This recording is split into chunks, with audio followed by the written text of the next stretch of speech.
انہیں corona patient بنا دیا گیا۔ میری ایسے 3 لوگوں سے بات ہوئی ہے جنہوں نے بتایا کہ ان کے عزیز گھر میں تھے، انہیں سانس کی، پھیپھڑوں کی، گلے کی، سینے کی تکلیف کا کوئی معاملہ نہیں تھا، انہیں ہارٹ اٹیک ہوا، انہیں ہم فلانے اسپتال لے کر گئے اور وہاں اسپتال حکام نے یہ کہا کہ آپ کا پیشنٹ کورونا وائرس سے چل بسا ہے، اس کے بعد ہم اسے مزید ڈیل نہیں کر سکتے، پھر انہوں نے اس اسپیشل ٹیم کو وہ کیس دے دیا۔ یہ میں جو لنک پیسٹ کرنے جا رہا ہوں، ان صاحب کی بھی ایسی ہی کہانی ہے۔ ان کی جو عزیزاں ہیں وہ جگر کے سرطان کی مریضہ تھیں اور پھر انہیں کورونا وائرس پیشنٹ قرار دے دیا گیا۔ یہ صورتحال جو ہے یہ بڑی سیریس ہے، اسی لیے مرکز میں جو حکومت ہے اس نے صوبائی حکومت کو مخاطب کرتے ہوئے کئی بار کہا ہے کہ آپ کی جانب سے اعداد و شمار میں اور جو کیسز ہیں اس کے اظہار میں جو چیزیں ہیں وہ درست نہیں آ رہی ہیں۔ یہ مراد علی شاہ صاحب تک ممکن ہے، ان کے اپنے جو بہنوئی ہیں وہ اس مرض سے گئے ہیں، تو یہ ممکن ہے کہ سیریس تو ہے ہی، لیکن مراد علی شاہ صاحب تک بھی یہ صورتحال ممکن ہے کہ غلط رپورٹ ہو رہی ہو۔ مراد علی شاہ صاحب کی گورنمنٹ میں کوئی ہے جو غلط رپورٹ کر رہا ہو، یہ اسپتال حکام غلط رپورٹ کر سکتے ہیں، لیکن یہ غلط رپورٹ ہو رہی ہے۔ اور اچھا، اس غلط رپورٹنگ کا نتیجہ کیا ہے؟ یہ جو میں آپ کو بتا رہا ہوں اس میں اتنی عجیب چیزیں ہوئی ہیں۔ یہ کینسر سے گئیں خاتون، اس کے بعد اسپتال والوں نے ان سے بھتہ لیا، پولیس نے ان سے بھتہ لیا، اس کے بعد جو انتظامیہ تھی قبرستان کی اس نے ان سے بھتہ لیا۔ تو یہ وہ چیز ہے جسے صوبائی حکومت کو دیکھنا ہوگا، اور یہ جو مظلوم ہے جس کا کوئی جان سے چلا جائے وہ اس کنڈیشن میں آ جائے کہ پھر وہ یہ بھتہ دینے پر مجبور ہو، اس سے برا تو کچھ بھی نہیں ہو سکتا۔ تو یہ صورتحال ہے، اس کو دیکھنا چاہیے مراد علی شاہ صاحب کو، ان کی حکومت کو، اور اگر اس کے کچھ غلط کرنے والے ان کے درمیان ہیں تو انہیں نکالنا چاہیے اور انہیں روکنا چاہیے اس چیز سے۔ اس کے بعد میں آپ کو بتاؤں، صورتحال جو ہے وہ کچھ چینلز کی بندش کے حوالے سے جو بات ہو رہی تھی، اس میں کچھ لوگوں نے مجھ سے کہا کہ میں نے نام کیوں نہیں لیا ان چینلز کا جہاں تنخواہیں کٹ رہی ہیں، ان چینلز کا جہاں لوگ نکالے جا رہے ہیں۔ تو میں نے آپ کو اس کی مصلحت بتائی تھی۔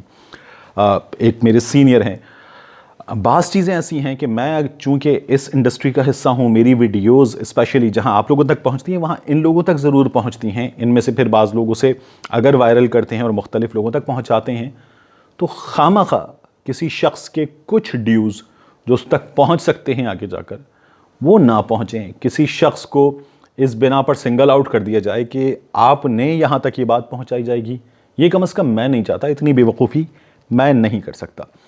پھر اس کے بعد بات ہو رہی تھی چینلز کی، تو اب میں آپ کو بتاؤں کچھ عرصے میں فرق کیا پڑا ہے۔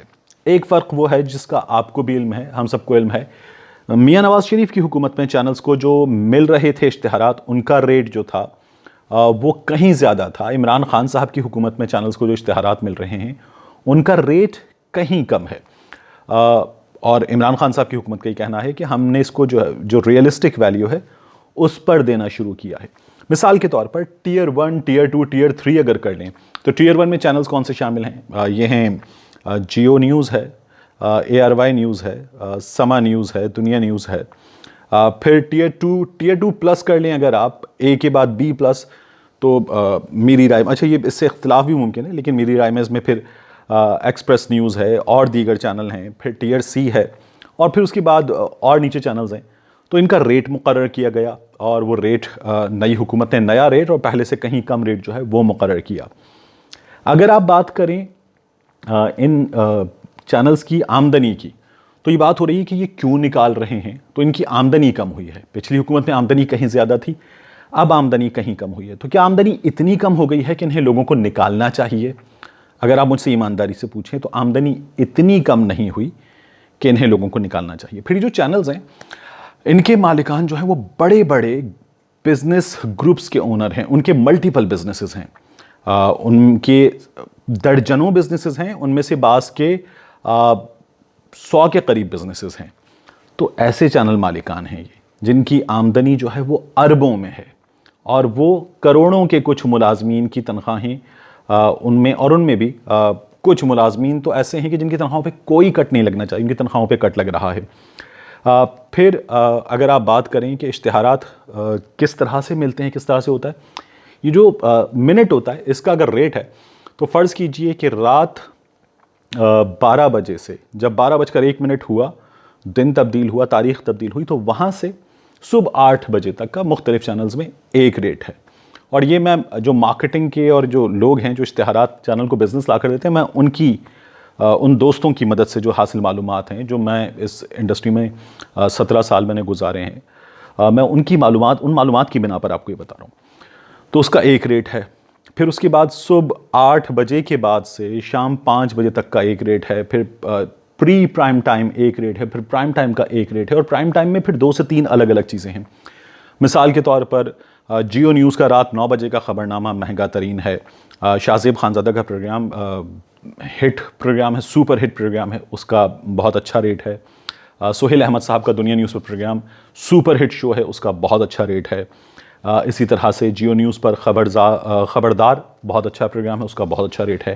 آفتاب اقبال صاحب کا شو جب تک ایکسپریس پر تھا، دنیا پر تھا، جیو پر تھا، بہترین ریٹ تھا اس کا. اب بھی اس کا ریٹ اچھا ہے، لیکن اب چونکہ وہ آپ نیوز پر بھی جب تھا اور اس کے بعد نیو نیوز پر چلا گیا تو اس کا ریٹ اب پہلے جتنا نہیں ہے، لیکن اس کا ریٹ اب بھی ایک مناسب ریٹ ہے. یہ ریٹ کہاں ہوتا ہے؟ پرائم ٹائم میں نیوز کی میں اسپیشلی بات کروں، میرا اسی سے تعلق ہے. یہ ریٹ 1.5 لاکھ روپے کا منٹ ہوتا ہے. پھر یہ جب ریپیٹ میں جاتے ہیں، پروگرام 2 سے 3 بار چلتے ہیں، تو ان کا پھر ریپیٹ میں الگ ریٹ ہوتا ہے اور اس ریپیٹ کے ریٹ کے بھی پیسے ہوتے ہیں. بلیٹنز کا الگ ریٹ ہے. پھر بلیٹنز میں جو مارکیٹنگ کی خبر چلتی ہے، وہ خبر کہ ہائر نے فلاں برانڈ نے فلاں چیز لانچ کر دی ہے، اس کا اپنا ایک وہ پیڈ کانٹینٹ ہوتا ہے، اس کا اپنا ایک ریٹ ہے. سرکاری اشتہار جو ہوتا ہے وہ بڑی مقدار میں ملتا ہے، اس کا اپنا ریٹ ہے. اور وہ اگر کسی برانڈ کی بات کریں تو اس سے زیادہ اچھا ریٹ ہے سرکاری اشتہار کا. مجھ سے کچھ لوگوں نے یہ پوچھا ٹویٹر پہ بات کرتے ہوئے اور یہاں بات کرتے ہوئے کہ کیا میس کمیونیکیشن کے اسٹوڈنٹس جو ہیں انہیں پریشان ہونا چاہیے.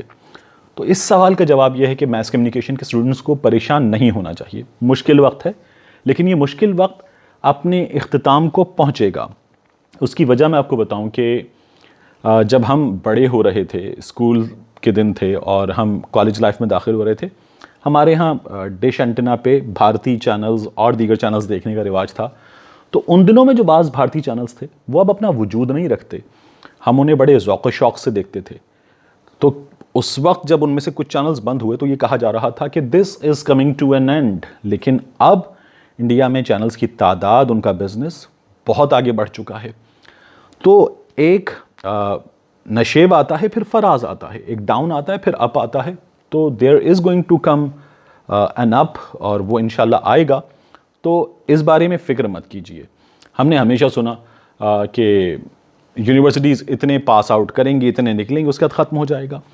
تو آپ انجینئرز اگر جتنی بڑی تعداد میں جامعات پیدا کر رہی ہیں، اتنی بڑی تعداد میں مارکیٹ میں نوکریاں ہیں نہیں ہیں. تو کیا لوگ انجینئرنگ پڑھنا چھوڑ دیں؟